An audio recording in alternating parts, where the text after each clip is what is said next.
어서 오세요. 반갑습니다. 안녕하세요. 저는 이혼한 지 1년 된 30대 돌싱남입니다. 제가 이혼한 이유는 아내가 바람이 났습니다. 이해하고 용서해준다고 돌아오라고 그렇게 애원을 했지만 저랑 같이 살았던 2년이라는 결혼 기간이 너무 재미도 없고 시간을 버린 것 같다며 거절하였습니다. 그에 반해 만나고 있는 즉 내연남은 너무 좋고 행복하게 해준다면서 저 같은 놈은 100번 죽었다 태어나도 못할 것들이라며 악담을 쏟아놓으면 짐을 싸서 집을 나갔습니다. 그런 후 몇 달 뒤에 이혼을 하기로 서로 합의를 하였고 아내는 이혼하자마자 그 내연남과 당장이라도 결혼할 것처럼 빨리 이혼해 달라고 난리였지만 저랑 이혼하기 전에 헤어졌다는 소식을 들었습니다. 하지만 저도 이미 아내에 대한 마음이 완전히 떠난 후라서 다시 붙잡거나 다시 잘 지내보자고 말하고 싶지 않았습니다. 이혼 후에는 평일에는 회사에서 열심히 일했고 주말에는 아내와 같이 살던 집이라서 그런지 그 집에 혼자 있는 것이 싫어서 이것저것 소소한 알바를 하였습니다.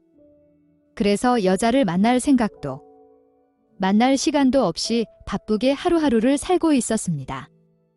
그런데 이혼한 지 3개월쯤 지난 후부터 가끔 가다가 아내에게 툭툭 연락이 왔습니다. 전화를 받지 않았고 문자는 보지도 않고 지웠습니다. 그래도 꾸준히 오는 연락에 문자는 답장은 하지 않고 읽기만 하였습니다. 대충 내용은 외롭다는 것이었습니다. 아이도 없고 저보다 경제적인 능력도 좋기에 연락 올 일이 없을 줄 알았는데 외롭다며 연락이 오길래 좀 의아하기는 했지만 그렇다고 자세히 알고 싶지도 않았습니다. 그런데 정말 상상도 못했던 일이 일어났습니다. 주말 알바를 끝내고 밤 10시쯤 집에 들어가는데 아내가 왔다가 간 것이었습니다. 이것저것 밀린 빨래와 설거지를 해놓았고 청소도 하고 반찬도 만들어 놓고 갔습니다. 쪽지에는 점심때쯤 와서 기다리다가 시간이 늦어서 돌아간다고 적혀 있었습니다. 현관문 비밀번호도 바꾸었는데 어떻게 들어왔는지는 모르겠지만 어이도 없었고 화도 났습니다. 물론 집안일들은 해준 것은 고맙지만 그렇게 이혼을 하고 헤어졌는데 제가 없는 제 집에 허락도 들어온다는 것은 매우 불쾌했습니다. 그래서 다시는 함부로 들어오지 말라고 명확히 선을 그으려고 전화를 걸었습니다. 드디어 연락이 되었다면서 주말인데 어디 갔다가 이렇게 늦게 들어오냐고 묻길래 알바하고 왔다고 하였습니다. 요즘 경제적으로 힘드냐면서 도움이 필요하면 말을 하지 주말까지 힘들게 일을 하냐고 하길래 남일에 신경 끄라고 하였습니다. 그리고 경제적으로 힘들어도 내가 알아서 할 일이지 당신한테 도움을 받을 일은 아니라고 단칼에 선을 그었습니다. 왜 왔는지 묻지도 않은 채 제가 할 말만 하고 전화를 끊었습니다. 씻고 나와서 오랜만에 집밥다운 집밥을 먹었습니다. 그러면서 제가 좋아하는 닭볶음탕도 해놓았길래 소주도 몇 병을 사와서 마셨습니다. 저녁을 다 먹고도 오랜만에 마신 술이라서 그런지 좀 아쉬웠습니다. 다시 몇 병을 더 사와서 몇 개 밑반찬으로 술을 더 마시다가 거실에 잠이 들었습니다. 잠을 자다가 잠깐 깼는데 사람의 인기척이 느껴지는 것이었습니다. 긴장이 되었고 조심히 실눈을 떠서 확인해 보았더니 아내가 집안을 치우고 있었습니다. 술을 많이 마셔서 헛것이 보이는 줄 알았는데 다시 봐도 아내였습니다. 제가 일어나 앉았습니다. 무슨 술을 이렇게 많이 마시냐면서 속 괜찮냐고 하면서 꿀물을 주었습니다. 분명 몰래 들어오지 말라고 전화한 지 하루도 안 지냈는데 왜 왔냐고 할 말 있으면 얼른 하고 나가라고 하였습니다. 그냥 보고 싶기도 하고 궁금하기도 하고 한 번도 연락이 없길래 얼굴 보려 왔다고 말을 하는 것이었습니다. 하지만 표정을 보아하니 거짓말이 맞았습니다. 거짓말하는 것이 티가 나니까 솔직하게 왜 왔는지 말하라고 하였습니다. 그제서야 솔직하게 말을 하는 것이었습니다. 딱 한 번 자기랑 잠자리를 가져주면 안 되냐고 하는 것이었습니다. 아무리 다른 남자들을 만나도 만족도 안 되고 제 생각만 난다면서 오 선생 만난 지 한참 되었다는 것이었습니다. 듣다가 너무 어이가 없어서 그대로 내쫓았습니다. 그리고 다시는 오지 말라고 문자를 남기고 방에 들어가 다시 잠을 잤습니다. 잠을 자고 있는데 무언가 저를 짓누르는 느낌이 들어서 깼더니 아내가 옷을 다 벗은 채 제 위에서 그 짓거리를 하고 있는 것이었습니다. 밀쳐내려고 해도 얼마나 힘이 세던지 가만히 있으라고 하면서 계속하는 것이었습니다. 그렇게 끝을 보고 나서야 제 위에서 내려왔습니다. 뭐 하는 짓이냐고 소리쳤지만 너무 급해서 어쩔 수 없었다며 미안하다고 사과를 하는 것이었습니다. 그러면서 요즘 만나는 사람 없으면 자기가 가끔씩 이렇게 찾아와도 되겠냐고 물었습니다. 이혼한 아내가 가끔씩 찾아와서 그 짓거리를 하고 가는데 지금 만나는 여자가 없다고 할지라도 내가 앞으로 다른 여자를 만나는데 문제가 되지 않겠냐고 역으로 물었습니다. 그것도 그렇다면서 앞으로 안 오겠다고 하면서 오늘 일은 너무 미안하다고 하였습니다. 그러면서 정말 여자 몸이 생각날 때 연락 주면 오늘은 빚은 갚겠다고 하였습니다. 절대 그럴 일 없을 거니까 다시 찾아오지도 연락도 하지 말라고 하였습니다. 하지만 아내는 그날 이후에도 계속 찾아왔습니다. 찾아오는 횟수가 짧으면 일주일에 2~3번, 길면 한 달에 5~6번 정도 찾아왔습니다. 피임도 하지 않은 채 열정적으로 잠자리만 가집니다. 한 번 오면 2~3번 정도 하고 자고 가거나 그냥 갑니다. 심지어 제가 가만히 있어 봤는데도 좋다면서 합니다. 도대체 왜 이러냐고 물었더니 제 사이즈만 한 남자도 없고 자기 입맛에 딱 맞게 시간도 좋다는 것이었습니다. 요즘에는 일주일씩 있다가 가기도 합니다. 그렇다고 만나는 남자가 없는 것도 아닙니다. 사랑하는 남자는 그 남자대로, 오 선생을 만나게 해주는 잠자리 남자는 저대로 있는 것입니다. 차라리 만나는 남자라도 정리하고 찾아오라고 했더니 개인 사생활을 터치하지 말라면서 저보고 여자친구 만들어도 된다면서 자기는 신경 쓰지 말라고 하더군요. 다만 여자친구가 생기면 미리 말을 해주라고 하였습니다. 그러면 제 집에 있는 본인들 물건들 정리부터 시작해서 여러 가지로 조심하겠다고 하였습니다. 그래야 서로 난감해지는 상황을 막을 수 있다고 하면서 말입니다. 뭐 요즘에는 어느 정도 적응도 하고 포기하고 살아가고 있습니다. 그리고 덕분이라고 해야 할지는 모르겠으나 스스로 위로 안 한 지도 한참 되었고 결혼했을 때보다 지금이 아내가 저한테 더 잘해주고 대우도 해줍니다. 그리고 부부일 때는 관계 가지는 것 자체를 싫어하더니 지금은 제가 관계에 대해서 요구하는 것이라면 뭐든지 다 들어줍니다. 그래서 저도 결혼했을 때보다 지금이 만족도가 더 높습니다. 같이 지내는 시간이 많은 만큼 재결합을 생각해 보았지만 역시 그것은 아닌 것 같습니다. 앞으로 이렇게 서로의 만족을 위해서 지내는 것이 맞는 거겠죠? 오늘의 사연은 여기까지입니다. 구독과 좋아요, 알림 설정 부탁드립니다. 긴 글을 읽어주셔서 감사합니다. 다음 사연을 시작하겠습니다. 안녕하세요. 저는 40대 초반 남자입니다. 작은 사업을 하고 있고 아직 미혼입니다. 5살 어린 남동생이 하나 있는데 작년에 결혼을 하였습니다. 그래서 그런지 저희 부모님의 결혼 잔소리가 최근에 조금 잠잠해졌습니다. 아무튼 동생은 제 회사에서 일을 하고 있습니다. 그래서 신혼집이 제가 살고 있는 집 근처입니다. 재수 씨도 직장을 다니고 있었지만 결혼을 하면서 빨리 아기를 가지고 싶다며 퇴사한 것으로 알고 있었습니다. 몇 주 전에 회사에서 일을 하고 있는데 재수 씨한테 연락이 왔습니다. 남편 몰래 개인적으로 할 이야기 있다며 조용히 만났으면 좋겠다는 하는 것이었습니다. 동생과 다투거나 고민이 있는 것 같아서 만난 음식을 살 테니 먹고 싶은 메뉴를 결정해서 약속 장소를 정하라고 하였고 그렇게 만났습니다. 식사도 맛있게 하고 일상적인 이런저런 이야기도 하였습니다.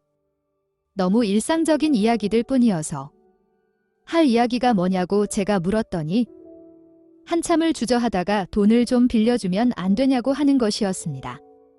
왜 그러냐고 물었더니 맞벌이 하다가 외벌이가 되면서 소득은 줄었더니 예전 기준으로 붙던 적금들이 있어서 생활비가 구멍이 나고 그렇다고 적금 해지를 하자니 몇 년 동안 유지한 것이고 곧 만기가 돼서 아깝다는 것이었습니다. 너무나 이해가 되고 적금이 만기되면 갚는다고 해서 별다른 의심 없이 빌려주었습니다. 그 후로도 동일한 이유로 매달 빌려갔고 어느 날 은행 계좌를 정리하다 보니 제일 처음 빌려준 이후로 10개월이라는 시간이 지났습니다. 적금 타면 갚는다고 했으니 언제 갚을 거냐고 재수 씨에게 묻는 것이 너무 닥달하는 것 같고 아주버님으로서 너무 속 좁아 보이는 것 같아서 그냥 넘어갔습니다. 그래도 조만간 탄다던 적금이었는데 거의 1년이 다 되어가는데 매달 400만 원씩 빌려갔고 현재까지 4천만 원이 넘는 큰 돈이었습니다. 그때쯤에 어머니 생신이어서 다 같이 식사를 하였습니다. 그러면서 용돈 및 선물을 드렸는데 동생네가 가져온 선물이 조금 과한 것 같았습니다. 그래서 제가 요즘 맞벌이 하다가 외벌이 하면서 힘들다면서 좋은 선물 해드리는 것도 좋지만 너무 무리는 하지 말라고 하였습니다. 그랬더니 동생은 전혀 안 힘들다면서 그전보다 저축은 줄은 것은 사실이지만 형이 월급을 올려준 것도 있고 아직 애도 없어서 괜찮다는 것이었습니다. 재수 씨는 고개를 숙인 채 아무 말도 못하고 있었고 저도 상황이 상황인지라 더 이상 별말을 하지 않고 그날은 그냥 넘어갔습니다. 다음 날 재수 씨에게서 연락이 왔고 제 집으로 찾아왔습니다. 본인도 해명을 해야겠다고 생각이 들었겠지만 저도 돈을 빌려간 이유를 알고 싶었습니다. 도대체 왜 남편인 제 동생도 모르게 한두 푼도 아닌 4천만 원이 넘은 큰 돈을 빌려갔는지 궁금했습니다. 일을 다니다가 집에 혼자 있으니 심심했고 동네 맘카페에서 또래 친구들을 만났고 심심풀이로 점 100원 고스톱을 쳤는데 돈을 땄고 잃었고 등등 말을 하는데 결론은 도박을 해서 돈을 많이 잃었다는 것이었습니다.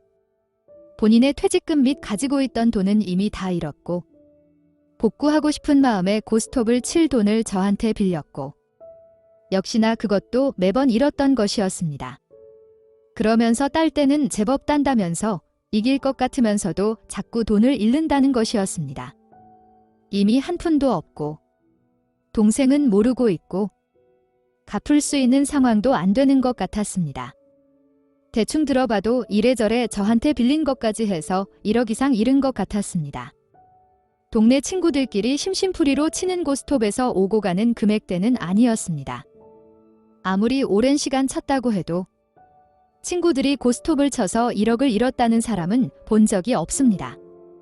절대 다시 딸 수 없고 빌려간 돈은 동생 결혼 선물이라고 생각하고 안 받을 테니 다시 그 모임 사람들과 만나지도 말고 고스톱도 치지 말라고 하였습니다. 그렇게 저와 각서까지 쓰고 지장도 찍었습니다. 하지만 얼마 지나지 않아서 동생에게 재수 씨가 도박에 빠진 것 같다는 이야기를 듣게 되었고 지난 각서를 들고 재수 씨를 찾아갔습니다. 동생에게 이야기를 듣고 온 것이라 눈치를 챘는지 이런저런 변명을 늘어놓는데 이미 중독이 될 대로 된 것 같았습니다. 그러면서 돈을 좀 빌려주면 안 되냐고 묻는 것이었습니다. 지난번도 안 갚았는데 어떻게 더 빌려주냐고 하였더니 안 갚아도 된다고 하지 않았냐고 역으로 저한테 묻는 것이었습니다.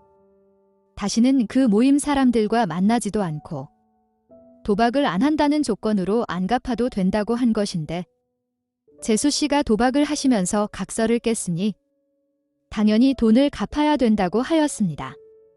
땡전 한 푼 없다며 가진 거라고는 몸밖에 없다는 식으로 말을 하길래 그러면 그 몸을 가져가겠다고 하며 강제로 끌고 나왔습니다.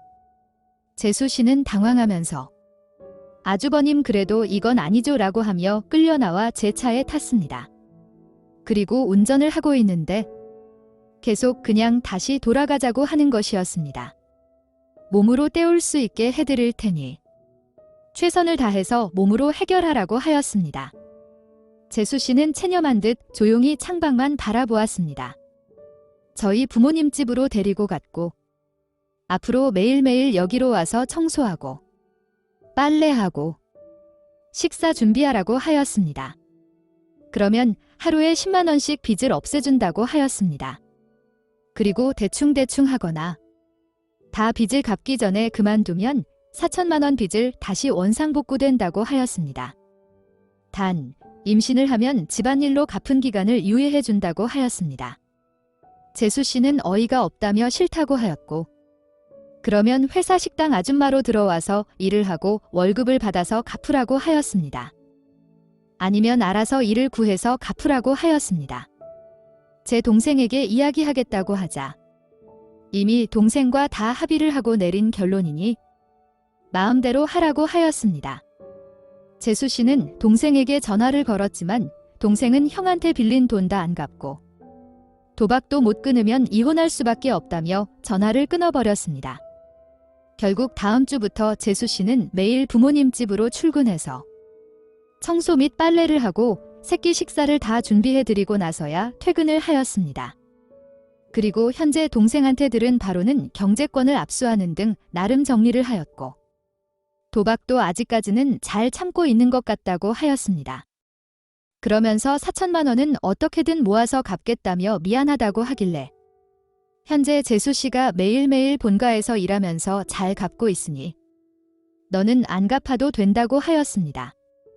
제 입장에서는 나름 큰 돈을 잃었지만 잘 마무리되는 것 같아서 다행입니다. 오늘의 사연은 여기까지입니다. 구독과 좋아요, 알림 설정 부탁드립니다. 긴 글을 읽어주셔서 감사합니다. 구독과 좋아요 꾹꾹 눌러주세요. 꾹꾹.